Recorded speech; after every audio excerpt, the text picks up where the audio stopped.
Hello everyone and welcome. Yes, my name is Arrowfire. Welcome to another episode of Look Out and Shout, but before we get started, a bit of housekeeping first. So you may have seen, yep, I am doing a podcast now. I am co-hosting a Beast Wars podcast with That's Just Prime, a Beast Wars podcast with fellow YouTuber Carnage Creations. Chris and I are talking through all of the Beast Wars episodes from seasons 1, 2 and 3, as well as doing input episodes of the toys for release from back in the day, and going into modern masterpiece releases as well, touching on other things such as comics and also getting a couple of guests on. I've really wanted to do this for a long time, really glad we got the first episode under our belt. As I say, the first episode is out reviewing the first 2 episodes, the pilot episodes of the Beast Wars series from back in the 90s. I'll put a link in the description below and you can check it out following this video, but do give it a watch, do give it a follow. Thanks very much. Whilst you're there, do give a subscribe to Chris as well. He does some great work and has recently just done a review on the Studio Series 86 Commander Class Optimus Prime, which is a really good watch. I do recommend you watch that one.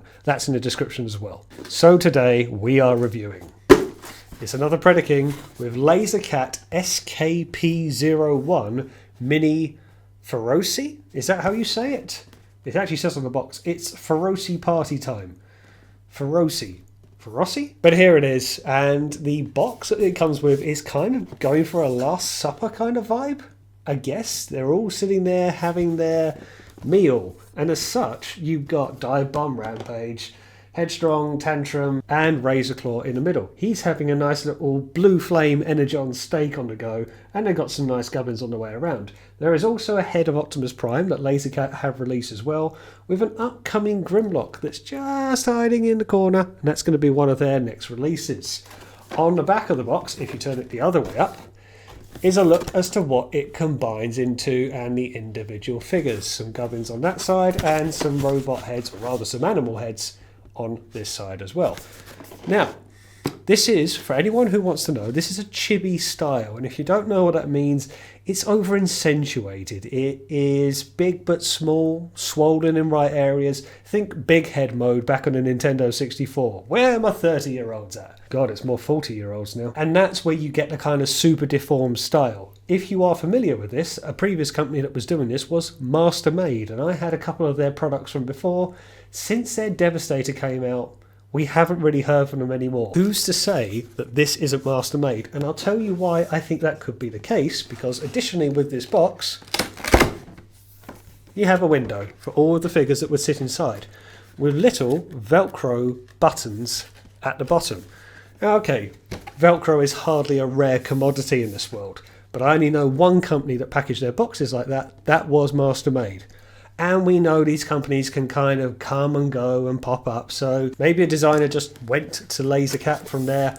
Who knows? But that's where we are today. And of course, you too can pick up your own copy of this from ShowZStore.com, where, if you will be so kind, yep, you'll know this by now, if you go to the top of the homepage, whenever you go to make a pre-order or a purchase, do remember to enter under the Support Your Favourite Reviewer code, the code of FIRE1, FYRE1, and any points that you get through your purchases are automatically shared to my account, which lead to further reviews. Thank you very much to the ongoing support from all of you. Inside the box comes his instructions, some smaller instructions relating to the electronics, a paw accessory, yep, it's a keyring, I'll show you that later, as well as some very nice and highly reflective collector's cards. A nice little feature, not the first time I've had kind of specialties when it comes to Predaking figures. Kang Toys was the same. Without further ado, let's get on with the review.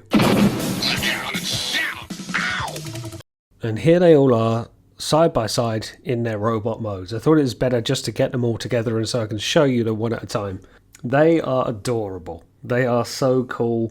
They are really, really tiny, and you really do get Muppet Baby vibes from them. It's a little bit of a shame that Razorclaw stands so much taller than the rest of them, but I understand he is a torso, and when it comes to Predaking, generally Razorclaw does a lot of the work, where the others are just 4 limbs. But they are pretty cool. You do find with the wings of Dive Bomb that can be separate. When you get the wings on and off, it can make him obviously very backpack heavy. And whilst he looks very complete like this, even if you put down the alt mode, beast mode talons on the back of his legs, he can still have a tendency to fall over. That aside, they look really, really cool. Now, just quickly, I'll point out the guns that they're holding They form one big gun that Predaking holds, which I quite like that, no wasted parts. But I've got no clue whether these are the guns they should be holding or not. It really is a case of, did it fit in their hands? Does it clear their forearm? And if it does, great, you're holding it. That's about as much thought process behind it. But let's get them in just to show. So we'll start with Rampage. And there he is. He's looking nice. Now you can just see the light piping in full effect on the back of the head. I'm not the biggest fan of light piping. I do think it is a bit overrated. But I think it does work when you get that kind of red beaming light through. And of course, he doesn't have an expression at face with the mouth guard on. He does look very nice. The red, and whether it comes across or not, is very pastely red. It's very muted by comparison. Actually, the orange on this set is doing a lot of the vibrant work. And the red is quite soft by comparison, where Rampage is largely red.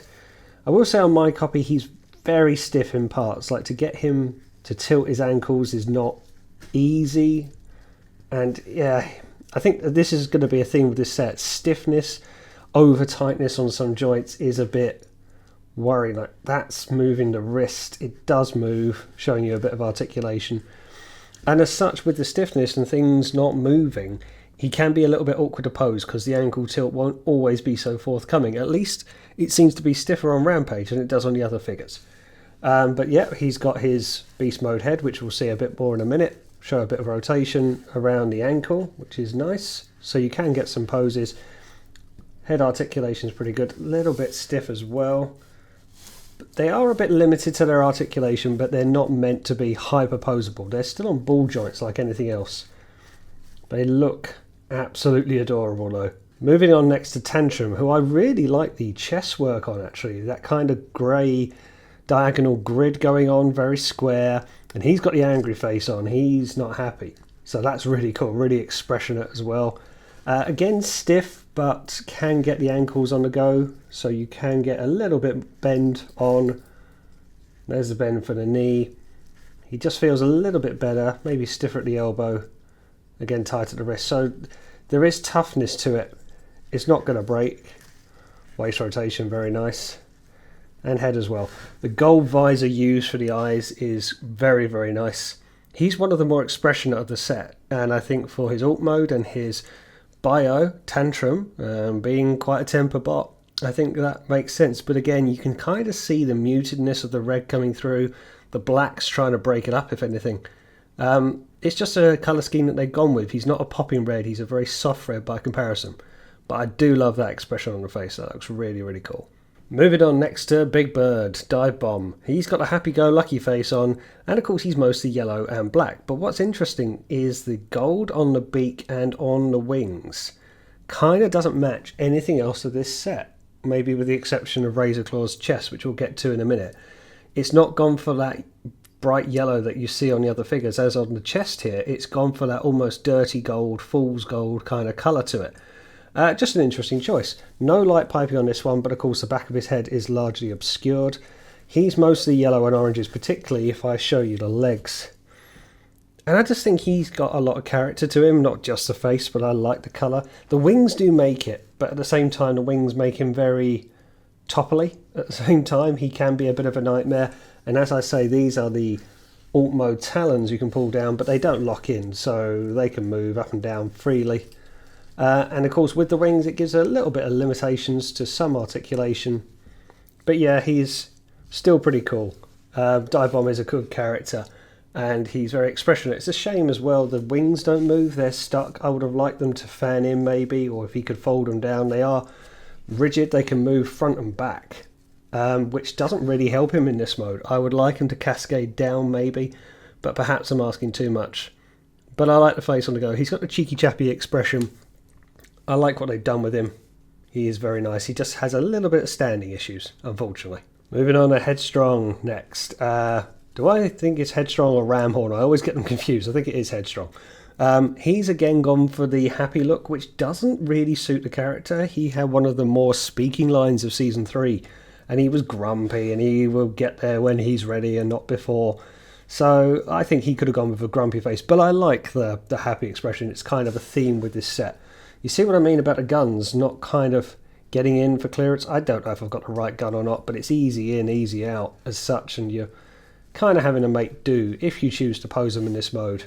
Again, no light piping. So far it's only Rampage with the light piping, so it's just certain choices, and of course the beast mode head is going to depict a lot of that. But he's very nice, again rocking most of the orange on the legs, a bit similar to Dive Bomb. So the red is muted by comparison, but not in abundance in this figure. And then the biggest boy, Razorclaw, my boy. He looks great, he looks fabulous. To the point that I kind of wish they were all this size. I feel he's got the right proportions, build and stock.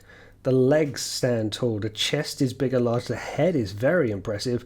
Again, light piping doing the work there. Okay, maybe his beast mode is allowing a lot of this, whereas the others don't, but man, I think he's really cool. The only thing is his articulation is a bit limited compared to some of the others. Like, you can't move the shoulders anything more out than that to the chest. Elbow bend, but that's stiff. Wrist is again stiff. I don't know if there is a waist rotation. There is, but you're not getting much out of it because you'll start to hit the bottom of his lion's mane.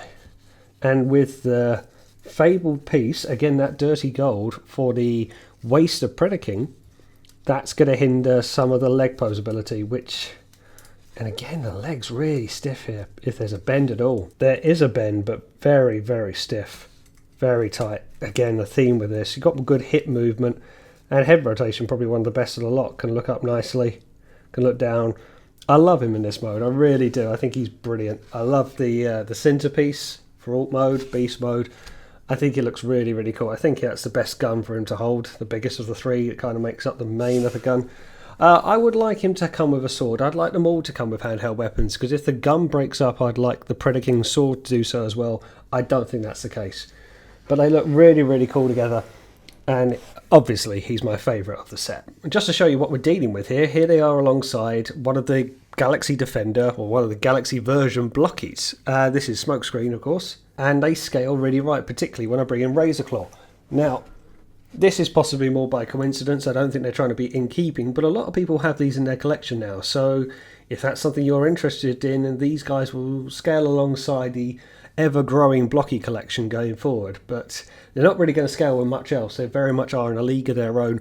Or if you've got the master-made Constructicons that came out, I haven't handled that set, and it is a little hard to source now, but they'll probably scale with the likes of them. Certainly in the meantime, they'll scale with the likes of these. What we're going to do, we're going to borrow the back of the wings off Dive Bomb. So what you're going to do is make sure there's enough head clearance forward, turn it 90 degrees to the left in my case, and slide off. And it's on a slidable groove. There's the wings, and we'll leave Dive Bomb as he is. And that then enables you to get in this lovely feature. So this is the head, the neck, and the hands are kind of all on one piece, and you attach in the feet from the box, which is a little awkward to do so, but you can, which then enables you to straight plug in the wings to the back. And it gives you an option to have an adorable little stompy Predaking. He looks really cool, and of course it just kind of sits around, so if you want to keep them all separate, marching along, doing their thing, they can. That's quite cool. I like that you can combine all the accessories to do so. Otherwise, they're just sitting in a box, aren't they? So, yeah, that looks really cool. I like that. But I imagine you're buying these to combine them, so it depends how you want to store them. Okay, well, let's get these guys into their beast mode, shall we? And there they all are in their beast mode. They do look adorable. They do look really cute. They're very, very stumpy, some of them. Transformation was okay. I did have to resort to some of the earlier videos on these figures to try and get the transformations right. I didn't find the instructions that helpful. It's things just picking out what to do with Rampage. Rampage gave me the hardest work. Why is it always Rampage with me? But these guys as well, Tantrum and Headstrong, you really do fold them up by comparison. Dive Bomb you can work out pretty easy. Razorclaw is alright, but the legs are more complicated than you'd expect. But anyway, let's have a look at them one by one. So we'll start with my favourite, with Rampage. Or is it always Rampage? He looks good. He does look down a lot, and I've struggled to try and get his head any higher than that. The gun, as you'll see on these, becomes a tail, so that's very nice. The hands turn around and kind of become paws. The only thing is you kind of extend out the body, and it does make him a little bit loose, maybe. Not wobbly loose, but you can definitely tell he's not as secure as he was in robot mode. Adorable little paws that come out of the back. He's so small, he's so tiny. He's good, but yeah, getting the head down, you have to fully extend out and then shove the robot mode head all the way in. Not unimaginative steps, you know, it makes sense, but when it comes to figures of this size and the tightness of the joints that I've already experienced, it is a little bit harder than you'd expect to do so. But that's Rampage out of the way. Moving on to Tantrum next. He's cool. I really do like him. Very stocky boy. If I get my hands out of the way, you can see how much they kind of compress down. Little piggy. He's pretty nice. His gun tabs in very well. The legs on these are quite nice, how they kind of cascade inwards. The feet fold down. Is that the robot feet at the back there? And then the beast mode feet fold down as well. It's all very compact and goes into a nice little square. Combined with his head, he's a nice little guy. I will say the mouths on Headstrong and Tantrum are a bit hard to get open, and when you do get them open, they're not offering very much. They're very kind of minor by comparison. Minotaur, joke. But yeah, he's cool. I do like how he kind of cascades up into a nice little square. Very nice. Similar story with Headstrong. He's very stumpy on the head. That I noticed. His rhino horn is very small. But he's very stumpy all round, really. But I do like the yellow robotic chest that kind of forms his backpack. I think that's very nice. Yeah, otherwise very similar to Tantrum. Very compressed. The tail acting as a gun, or the gun acting as a tail. I was just quite surprised how small his little horns are. He's very baby. He looks like he's just been born. Very nice. Moving on to Mr. Presence. Here is Dive Bomb. A little bit awkward trying to get his arms to cascade into these holes and which bit you have to do first. But once it's all in, it's good. The biggest problem I've got is Dive Bomb's head, which is true to the toy and everything else. He's got his robot head sitting under there. And whilst you can kind of shove it out of the way, you can still see him smirking. So that is a bit annoying. I would like a better way to cover that up. And again, the beak only does so much, but it does open nevertheless. The gun storage on Dive Bomb is a little bit odd. He's just got the one of the 5 guns. Doesn't act as a tail. He has very much his own tail. The wings do really work in this mode, as they should. He is a eagle, he is a predator, he is a bird. Nice talons on the go. The colour scheme for Dive Bomb really working really well here. He's got all the colours with the red, the black, the orange, the yellow, and this dirty gold on the side. He's got a lot going for him. I've folded these wings back. I think it looks better that way, but you can just have them all the way out to get that kind of full spread vibe, but I think he looks better just tucked in. It's more in keeping to his size. And then the best boy, Razor Claw. So there is a bit to do here with his size. The lion's mane is doing a lot of the work. The legs, as I say, you have to... They don't lock in. You have to kind of rotate them around, get these kind of red parts out, very akin to the G1 toy. I still think the shoulder clearances, I don't think there's a way to collapse them outward, but they want to get in the way of the manes. Now what you might notice is the mane does expand outwards as well. I don't think it's meant for this mode. I think it's meant for combined mode.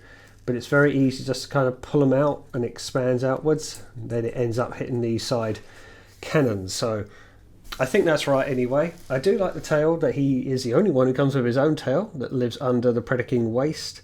And the red feet, and of course the biggest roar on the go. And the gun placement is nice as well. He's very nice. He's obviously the chunkiest of the set. I think it is alright. It's just hard to tell whether you've got everything all tabbed in or not because the joints are so stiff. But they do look really cool together. They are a nice little Predacon set. To that point, we started off with some blockies. Let's finish off on the beast modes with them as well. These guys look really cool together. You've got arguably only 4 out of the 5 so far for the Dinobots that blockies have released, but this scales really well, unintentionally so. But if you were to keep these side by side, this would be a really good way to do so. As time has progressed on, and it seems now adamant that the Dinobots are going to combine into Volcanicus, the Dinobots have kind of become a natural enemy of the Predacons. Whilst that makes a lot of sense, I still say the Dinobots don't need to combine, but I do like the idea of Grimlock going up against Razor Claw. We know, of course, Dive Bomb, Swoop, Dive Bomb. We could easily see the others having a go as well. Whilst the Dinobots will probably be bigger than the Predacons, I'm happy to do so. For this scale, for this size, for this range, and as it's completely unintended, I think that is brilliant. That is really cool. Okay, let's get these guys combined up, shall we? And there he is in his combined mode. That is by far, shouldn't come as a surprise, the best mode of this set. It looks great. The transformation to get it into combined mode is really good, it's really clever. So much so that when you look back at the transformation into the beast modes, they look confusing or odd choices by comparison. This is definitely the end product, and he looks great.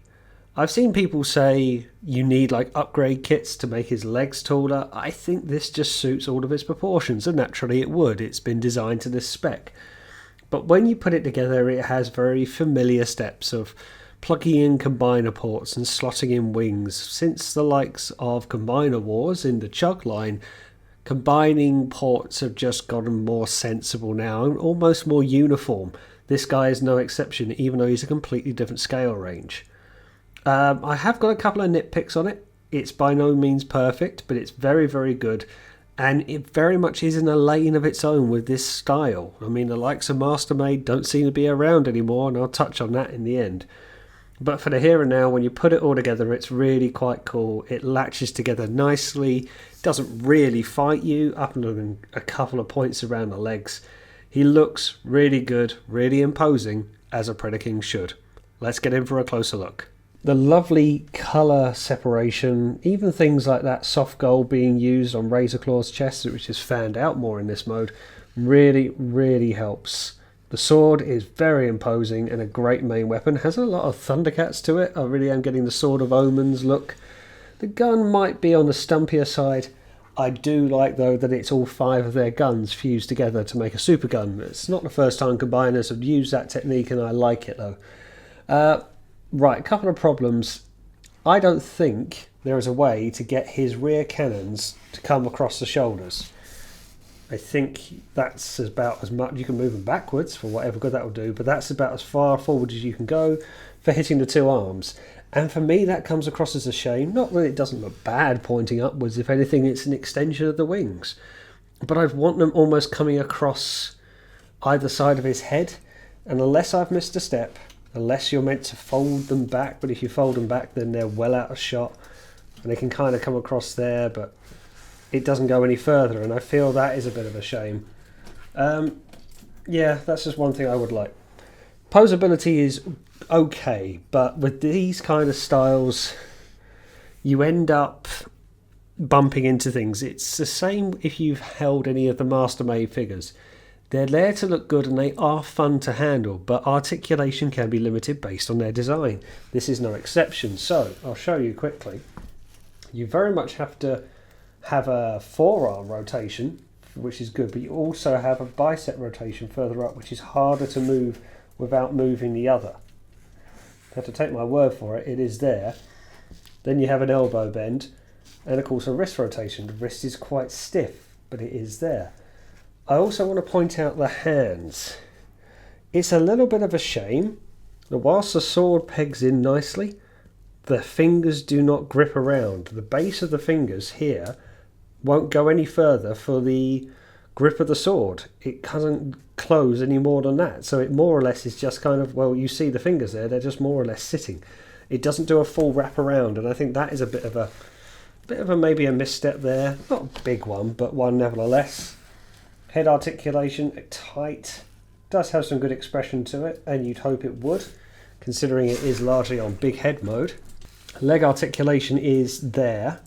I'm hesitant because that's a singular joint that you slide it in to and from to, and as doing that leads to this point. So let me straighten up the legs and I'll show you. I think I've got these right, but the 2 front arms, or just arms in general, of Tantrum and Headstrong, they kind of get in the way of the knee joints unless I've mistransformed them, and I don't believe I have. But it kind of affects one, getting it combined, and subsequent knee bends from there. It's fine, but you do have to do a bit of jiggery-pokery to it, and it's... yeah, this is where it just gets in its own way. Ankle tilt is good, very stiff, but I do like that it's there, and it allows kind of a tapewood inwards. And there is a waist rotation, which is born from Razorclaw, which is nice. No ab crunch to speak of. Right, additional point, though. Another accessory he comes with is this thing, and I was really confused with that. I did not know what was going on, but this is a remote control on a keyring. Lucky cat, it's a paw. Okay, this is also to do with the instructions. This talks to you about a light up feature for the head. It says on the instructions, obviously a lot of Chinese on it, but you need battery CR927. Okay, I go to Amazon, I buy batteries CR927. I put them in, I think I put them in the right way. And I've spoken to people on TFW, and then there's discussions of how they have to go, how they have to be installed, and then apparently, I don't know if this is true, you have to tap this device that doesn't require a battery to be installed on the back of the head, and then you're good to go. However, nothing. Not a thing. I don't think I'm the only one with this problem. Some other people have said the electrics aren't working, and other people have said on other Lucky Cat releases, the Optimus Prime that's come out, that it doesn't again work, or it worked and then it doesn't. I'm going to chalk it down to maybe either an error on my part for how I've installed the battery, but I flipped it around left and right, tried all different ways, and if that's not the case, then maybe I've just got a shoddy version. It would have been cool to see, because looking at the images on it, it's a very nice light up feature. Not to say the head sculpt looks particularly dead. I do think the head design and the faceplate's doing a lot of the work, but it would be nice if it lit up that bright red to give an absolute menacing theme. But I do really like this nevertheless. I love its design. Well, of course, I'm a big Predaking fan, so I would say that. Okay, this will be interesting. On to some comparisons. Here he is alongside one Blocky. Yep, just one. This is the Snarl, and it's not really a contest, really. Blockies haven't got round to combiners yet. Hopefully they will. But that's how they look. It probably scales right, actually, by more luck than design. But that's how a singular figure will scale against them. This is interesting. Here he is alongside Pangu Toys' Mighty Miracle God. Their Legend scale Omega Supreme just shows you that this really is a scale of its own. It's not even in Legend class, whilst it may scale with some very small Legends figures. When it comes to the big boy stuff, probably not. But that's one thing I've got close to it in my collection. And this is great, isn't it? Here he is alongside Generation 1, the 2010 Takara reissue of Predaking. They look so cool together, but Predaking looks great no matter what, but couldn't be more different in design, style, range, anything else, and yet they still look fabulous. But even still, I mean, this was a big G1 toy, but look, he's half the size. It shows you it's just almost incomparable to anything else, and this can be a bit of an issue with that, and I'll get to that in final thoughts.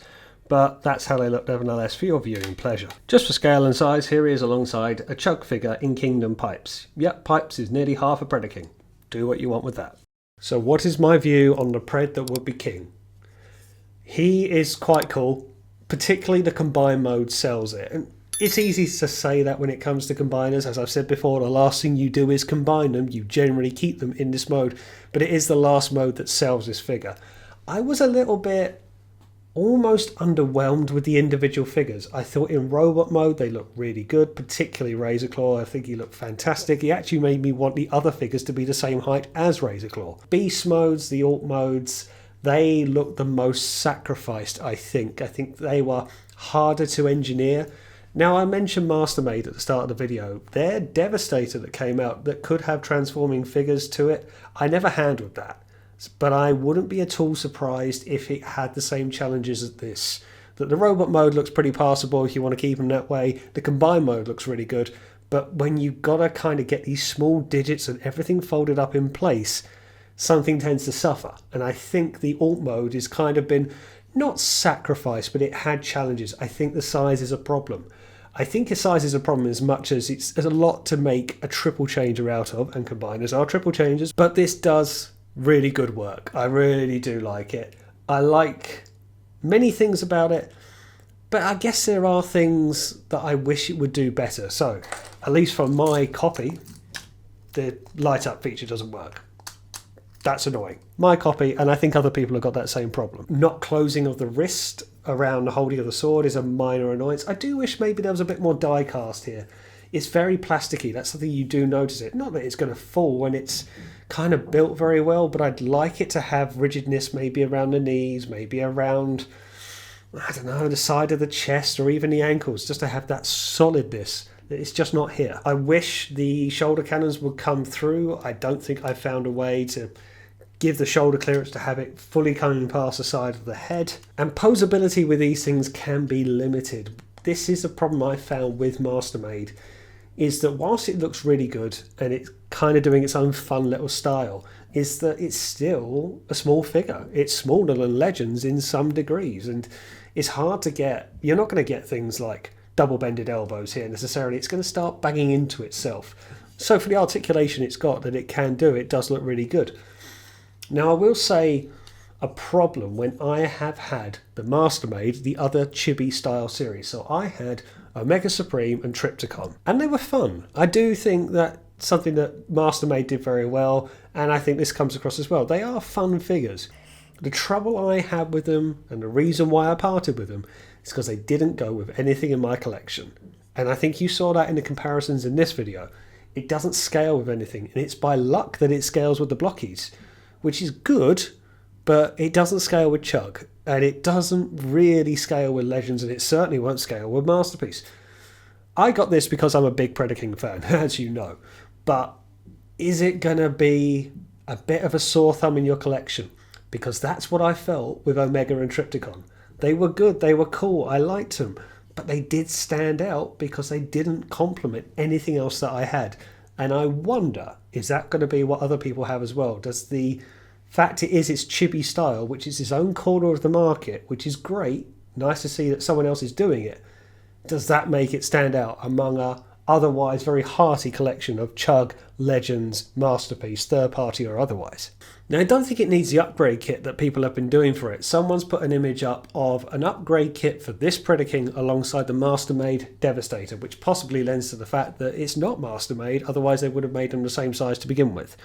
But even still, I don't think it needs it. I think this is scaling nicely in proportions. Anything else will start to look a bit gangly and a bit stretched. I think this is doing just fine. And based on this, I give this 3 Rodimus Star Badges. And whilst that might seem a little bit low, I think there's a couple of things I would have just liked more. I would have liked more diecast to it, even though the price to proportion I think is fair. I just would have want that extra to make it a bit more of a premium product. I do feel the alt modes are somewhat lacking compared to the others. The beast modes, I think they do look like a collapsed out robot figure that otherwise would be compressed to make a leg. And I would have just liked adjustable wings, really. I mean, you can move them back and forward, which is nice enough, but the fact you can't cascade them or point them down as you could do with Power of the Primes or other Predakings that are out there, it's just a little bit of a shame.